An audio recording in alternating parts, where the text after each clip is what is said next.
Good morning students, welcome again to my classes. हमारा 4th chapter चल रहा है एंड ऑलमोस्ट इसके हम लास्ट टॉपिक पे आ चुके हैं, जो है हमारा मांग में परिवर्तन यानी चेंज इन डिमांड। एक बार मैं थोड़ा सा स्टार्टिंग से एंड तक गो थ्रू कर देती हूँ। सबसे पहले हमने इसमें पढ़ा था थ्योरी ऑफ डिमांड के अंदर कि डिमांड कर्व कैसे बनाते हैं। उसको हमने दो भागों में डिवाइड किया था। एक था इंडिविजुअल डिमांड कर्व यानी कि व्यक्तिगत मांग वक्र, और दूसरा हमने बनाया था मार्केट डिमांड कर्व यानी कि बाजार मांग वक्र। ओके उसके बाद में हमने पढ़ा लॉ ऑफ डिमांड यानी कि मांग का नियम क्या है और मांग को प्रभावित करने वाले कौन कौन से तत्व हैं। इन सब टॉपिक्स को हम ऑलरेडी पढ़ चुके हैं। तो अब जो नेक्स्ट टॉपिक आ रहा है हमारा टॉपिक नंबर 6, वो है हमारा मांग में परिवर्तन यानी change in demand, which is most important topic of this chapter. Change in demand यानी कि मांग में परिवर्तन कैसे होता है। ओके मांग में जो परिवर्तन होता है उसके लिए कोई भी चीज में जब परिवर्तन होता है तो कोई ना कोई फैक्टर उसके लिए जरूरी होता है, उस चेंज को लाने के लिए जरूरी होता है। फॉर एग्जाम्पल हमने जब ये पढ़ा था कि मांग को कौन कौन से तत्व प्रभावित करते हैं, तो सबसे पहला हमने पढ़ा था कि जिस वस्तु को हम खरीद रहे हैं या जिस वस्तु की हम मांग कर रहे हैं उसी वस्तु की कीमत जो होती है सबसे बड़ा इफेक्ट डालती है उसकी मांग पर। यानी कि हमने पढ़ा था जब भी किसी वस्तु की डिमांड में चेंज आता है देन वो किसके अकॉर्डिंग चेंज होता है, प्राइस के अकॉर्डिंग। अगर प्राइस बढ़ता है तो डिमांड घटती है और प्राइस घटता है तो डिमांड बढ़ती है। ये ऑलरेडी हम पढ़ चुके हैं।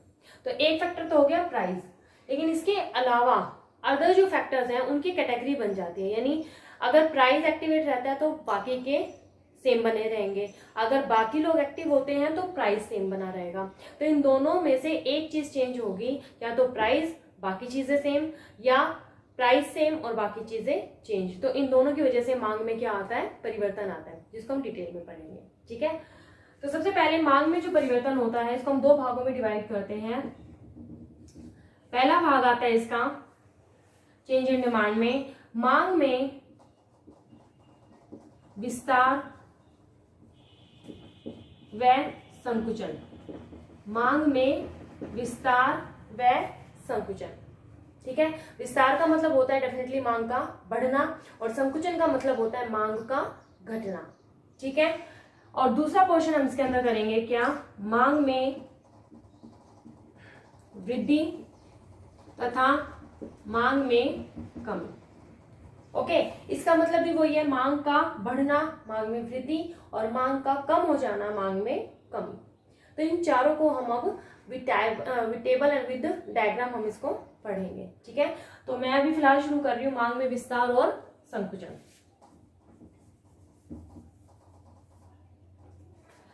मांग में विस्तार और संकुचन, सबसे पहले इसकी हम क्या करेंगे, डेफिनेशन। क्या करेंगे, डेफिनेशन।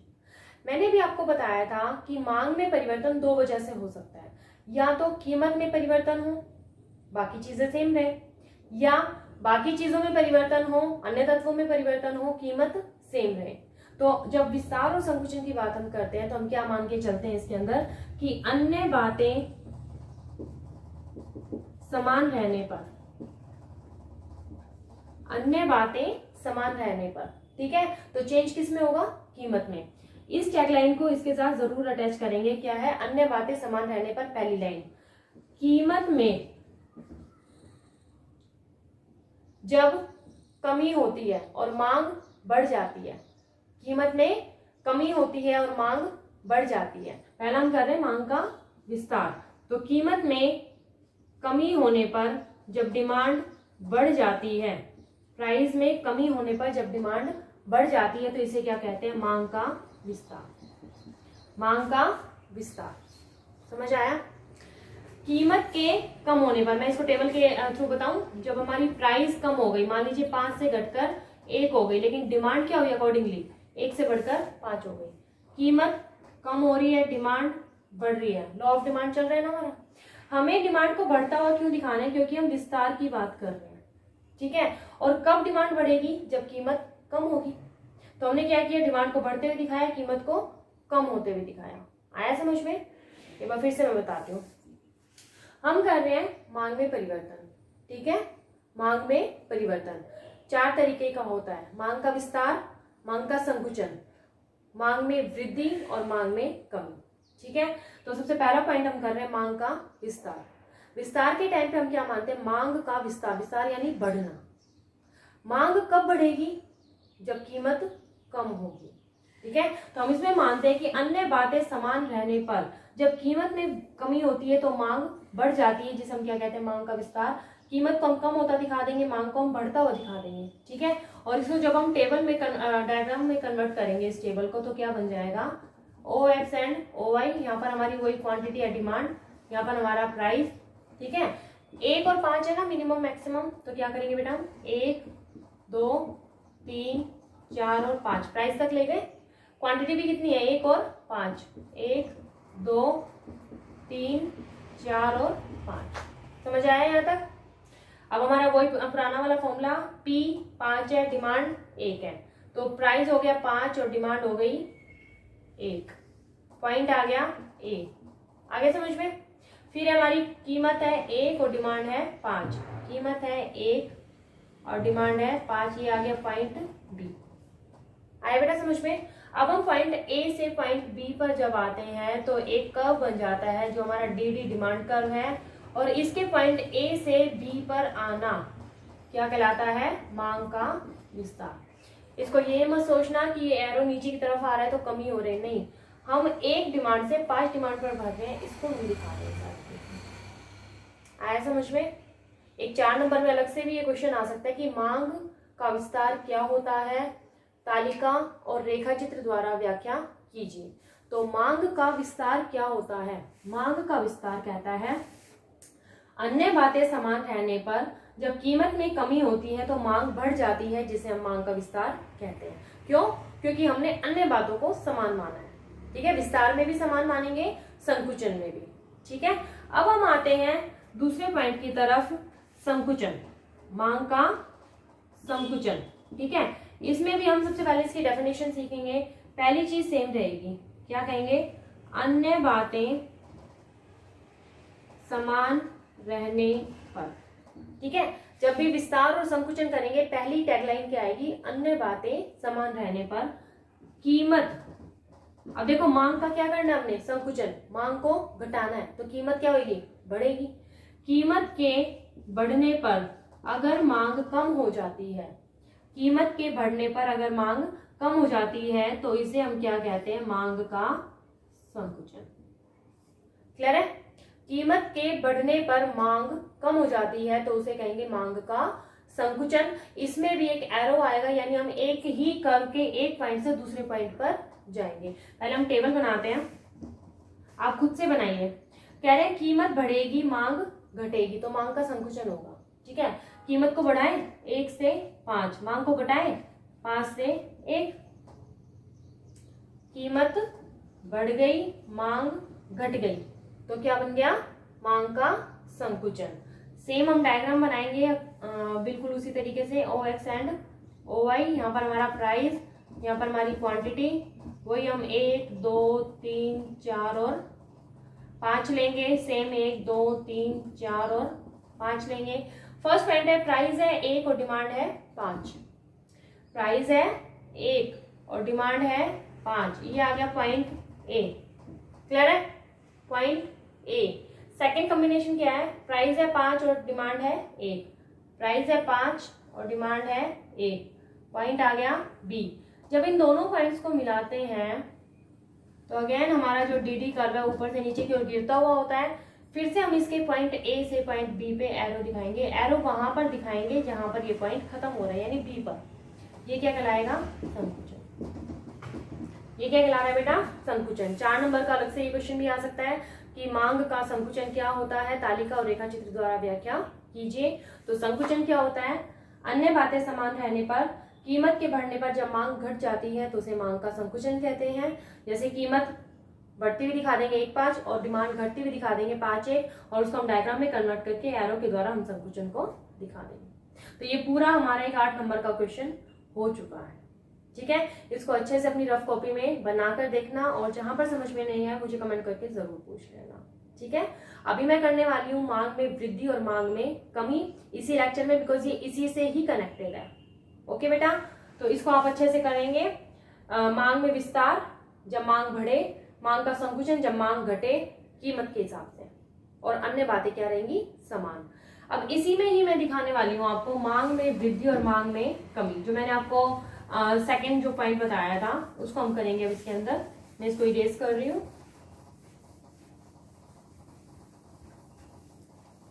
अब हम करने जा रहे हैं चेंज इन डिमांड में थर्ड टॉपिक हमारा मांग में वृद्धि, इंक्रीज इन डिमांड, और मांग में कमी। सेकंड हम क्या करेंगे, मांग में कमी, यानी कि फोर्थ हमारा मांग में कमी। ओके, अगेन वही बात है, मांग में वृद्धि यानी मांग को बढ़ता हुआ दिखाएंगे। ओके, और मांग में कमी यानी मांग को कम होता हुआ दिखाएंगे। कब, इसकी भी टैगलाइन लेनी पड़ेगी हमें, वही करना है, definition then table then diagram. तो मांग में वृद्धि कब हुई, जब टैगलाइन इसकी कीमत के समान रहने पर, कीमत के समान रहने पर। उसमें हमने क्या माना था, कीमत तो चेंज होती है लेकिन अन्य बातों के समान रहने पर। ओके, विस्तार और संकुचन जब हम करेंगे, जब हम वृद्धि और कमी करेंगे तो हमारी टैगलाइन क्या होगी, कीमत के समान रहने पर, यानी कीमत में कोई भी चेंज नहीं होगा। एग्जाम्पल, हम मार्केट के अंदर जाते हैं और कीमत हमारी सेम बनी हुई है, यानी कि कीमत जो है, हम कोई भी प्रोडक्ट जो खरीदने जा रहे हैं, हम टमाटर खरीदने जा रहे हैं, उसकी कीमत सेम है, लेकिन और फैक्टर एक्टिवेट हो गए। जैसे कि हम टमाटर लेने के लिए गए, हमें कल भी 30 रुपए किलो मिल रहे थे, आज भी 30 रुपए किलो मिल रहे हैं, लेकिन फिर भी हमने उसको ज्यादा खरीदा। क्यों, हमारी इनकम बढ़ गई, ये फैक्टर हो सकता है। हमारा टेस्ट टमाटर के लिए ज्यादा हो गया, ये हो सकता है। या हमें ये लग रहा है कि भविष्य में इसकी कीमत बढ़ने वाली है, तो भी हम उसको ज्यादा खरीद सकते हैं। आई बात समझ में? तो कीमत सेम रहने पर अगर और फैक्टर्स की वजह से क्वांटिटी हम बढ़ा लेते हैं तो उसको हम क्या कहते हैं, मांग में वृद्धि। समझ आया अच्छे से? आप मार्केट में गए और आपने देखा कि टमाटर कल भी 30 रुपए किलो थे, आज भी 30 रुपए किलो है। कल आपने 1 किलो टमाटर लिए, आज आपने 2 किलो टमाटर लिए, तो मांग में वृद्धि हो गई। कब, जब कीमत समान बनी हुई है। लेकिन क्यों हुई वो, इट माइट बी पॉसिबल कि आपकी इनकम बढ़ गई हो इसलिए आपने ज्यादा खरीद ले हो, या फिर ये हो सकता है कि टमाटर कल को महंगे हो जाएंगे इसलिए आपने ये खरीद लियो, या ये हो सकता है कि आप का टमाटर के लिए टेस्ट बढ़ गया हो, आपने इसलिए खरीद लियो, या टमाटर अच्छे आ रहे हो, आपकी रुचि प्राथमिकता उसके लिए बन गई हो तो आपने उसको खरीद लिया, यानी कि कीमत उस पर इफेक्ट नहीं करी। आगे बस समझ में? तो इसलिए बनेगा क्या, मांग में वृद्धि वक्त कह रहे हैं कीमत के समान रहने पर, जब अन्य तत्वों में परिवर्तन होने से। दो टैगलाइन आ गई, कीमत के समान रहने पर जब अन्य तत्वों में परिवर्तन होने से डिमांड पहले से बढ़ जाती है। मांग जो है पहले से बढ़ जाती है तो उसे हम क्या कहेंगे, मांग में वृद्धि। यहां पर हम दिखा रहे हैं प्राइस एंड डिमांड, हम दिखा रहे हैं इसको कि कीमत हमारी सेम है, कल भी 3 थी, आज भी 3 है। ठीक है, डिमांड हमारी कल तो 3 कीमत पर 3 डिमांड थी, आज हमारी समान कीमत बनी हुई है लेकिन डिमांड हम 3 से बढ़ा के कितनी दिखा देंगे, 4, यानी कि सेम प्राइस है हमारा लेकिन डिमांड हमारी बढ़ती हुई दिखाएंगे। कीमत में समान रहने पर मांग में जब वृद्धि हो जाती है तो उसे हम क्या कहते हैं, मांग में वृद्धि। इसको मैं डायग्राम के थ्रू दिखा रही हूँ आपको, OX और OY। यहाँ पर हमारी सेम क्वांटिटी एंड प्राइस दिख रहा है। कीमत हम लेंगे 1, 2 और 3 तक, और डिमांड लेंगे 1, 2, 3 और 4 तक, क्योंकि हमारे पास 4 तक आ रहा है। ठीक है बेटा, फर्स्ट कॉम्बिनेशन अपना आपसे बनाओ। क्या कह रहे हैं, प्राइस है 3 और डिमांड भी है 3, तो हम क्या करेंगे, 3 यहां से और 3 यहां से, पॉइंट आ गया 1। यहां तक आया समझ में? यहां तक आया बेटा? टेबल अगर आपको आ जाती है तो डायग्राम तो अपना आप ही बन जाएगा। फिर से हमारा सेकंड कॉम्बिनेशन है, प्राइस है 3 और डिमांड है 4। प्राइस है 3, इसी को ही हम कंटिन्यू करेंगे आगे, और डिमांड कितनी हो गई, 4, ये आगे डिमांड 4, यानी पॉइंट बी। समझ आया? इस ए पॉइंट पे जो कर्व बन रहा था वो भी हमारा नेगेटिव था क्योंकि हम डी पढ़ रहे हैं।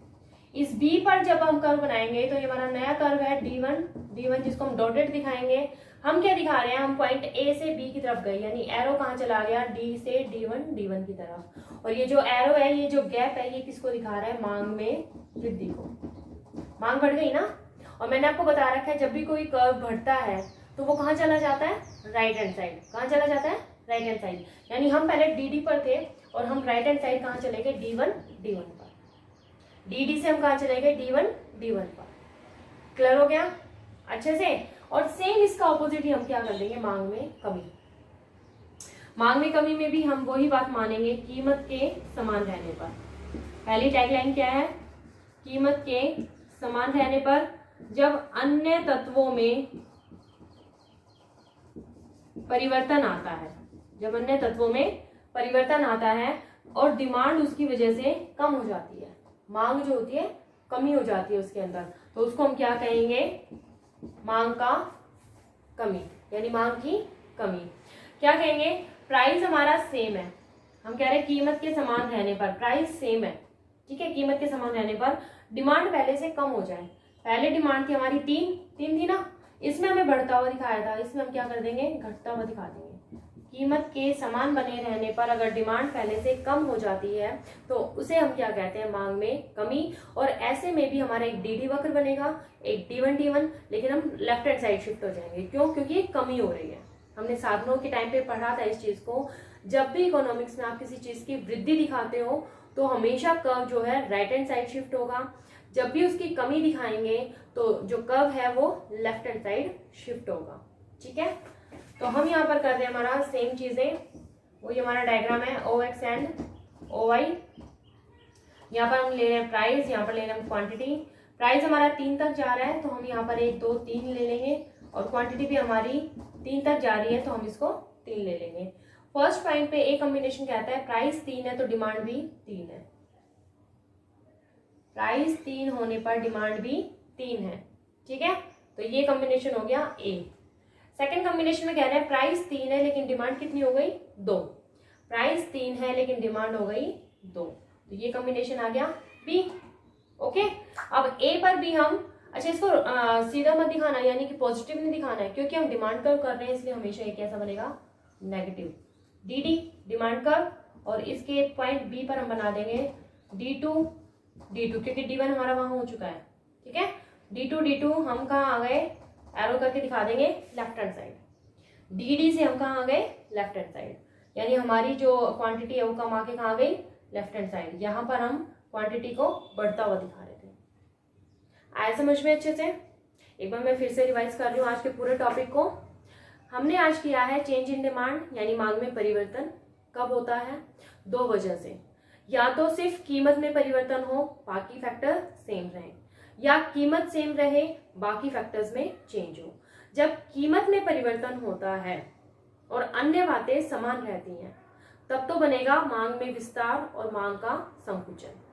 ठीक है, और अगर कीमत के समान रहने पर अन्य तत्वों में परिवर्तन दिखाएंगे तो क्या बनेगा, मांग में वृद्धि और मांग में कमी। क्लियर है? जैसे कि मार्केट के थ्रू हम पढ़ते हैं, हमें दोनों में ही मांग में वृद्धि और कमी दिखानी है, यानी कि एक बार मांग को बढ़ते हुए दिखाना, एक बार कम होते हुए दिखाना। हम मार्केट में गए, अगर मान लीजिए कोई भी एक आइटम ले लेते हैं, हम दूध की थैली ले लेते हैं। ठीक है, दूध की थैली का जब हम विस्तार करें, यानी कि हमने मांग को बढ़ाया, हमने कल 1 ली थी, आज हमने 2 ली। क्यों? क्योंकि उसकी कीमत कल 15 रुपए थी, आज उसकी कीमत अगर 10 रुपए हो गई है तो हम क्या करेंगे, कल हमने 1 ली 15 रुपए में, फिर हमने देखा अगले दिन जाके भाई कीमत इसकी कम हो गई है, 10 हो गई, तो हमने क्या किया, उसकी 2 क्वांटिटी ले ली। तो ऐसे में जब क्वांटिटी बढ़ी तो वो क्या कहलाया, मांग का विस्तार। ठीक है, फिर हम अगले दिन गए, हमने पहले दिन ली थी मान लीजिए 15 की एक, अगले दिन हम गए तो वो 20 रुपए की मिल रही है, तो हम क्या करेंगे, यानी हमने मान लीजिए 15 की 2 ले ली थी और अगले दिन हम गए तो हमें 20 रुपए की मिली, तो हम क्या करेंगे, उसकी 2 की जगह हम क्या कर देंगे, 1। तो कीमत में परिवर्तन होने पर जब मांग में परिवर्तन हुआ तो उसको क्या बनाया हमने, मांग का विस्तार और संकुचन। लेकिन सेम चीज अगर मान लीजिए हम कोई और चीज लेने के लिए जा रहे हैं, या हम दूध ही लेने के लिए जा रहे हैं, प्राइस कल भी सेम थे आज भी सेम है, कल भी 15 रुपए की हमने 2 थैली ली थी, यानी 15 की हमने 2 थैली ली थी, आज हम गए और हमने देखा कीमत सेम है 15 रुपए, लेकिन हमने 4 थैलियां खरीद ली। इसकी कारण या तो हमें जरूरत ज्यादा हो गई, या फिर हमें लग रहा है कल इसके रेट बढ़ जाएंगे, या हमें लग रहा है हमारी इनकम बढ़ गई है, या हमें लग रहा है कि हमें ये वाला दूध और ज्यादा पीना है, या हमारी रुचि बढ़ गई, प्राथमिकता बढ़ गई है, कई रीजन हो सकते हैं। ठीक है, तो वो क्या कहलाएगी, कीमत सेम रहने पर क्वांटिटी बढ़ी, मांग में वृद्धि। सेम एज, अगर कीमत सेम है, कल भी 15 रुपए की हमने एक थैली खरीदी थी और आज भी हम 15 रुपए की एक थैली मिल रही है, लेकिन हमने क्वांटिटी को कम कर दिया। कारण क्या, हमारी इनकम कम हो गई या हमारी रुचि कम हो गई या कोई भी और फैक्टर एक्टिवेट हो गया कीमत के अलावा, तो वो क्या कहलाएगा, मांग में कमी। ओके, तो मांग का विस्तार और संकुचन हम पढ़ चुके हैं। एक ही कर्व बनेगा, उसी कर्व के ए पॉइंट से बी बनाएंगे, लेकिन वृद्धि और कमी में दो कर्व बनेंगे, एक कर्व से हम दूसरी कर्व जाएंगे। राइट हैंड साइड मांग में वृद्धि और लेफ्ट हैंड साइड मांग में कमी। बहुत अच्छे से मैंने इसको एक्सप्लेन कर दिया है। स्टिल अगर आपको नहीं समझ में आया है, कहीं पे भी आपको डाउट है, तो आप मुझे कमेंट करके जरूर पूछ सकते हैं। इसको एक बार आप जरूर पढ़ना अपनी टेक्स्ट बुक में से, फिर इसको रफ कॉपी में बनाकर देखना, वीडियो को बार बार देखना, आपको अच्छे से समझ आएगा। और फिर भी अगर आपकी क्वेरी है तो उसको जरूर दूर किया जाएगा। ठीक है, तो आज के लिए इतना ही। Thank you so much for watching my videos.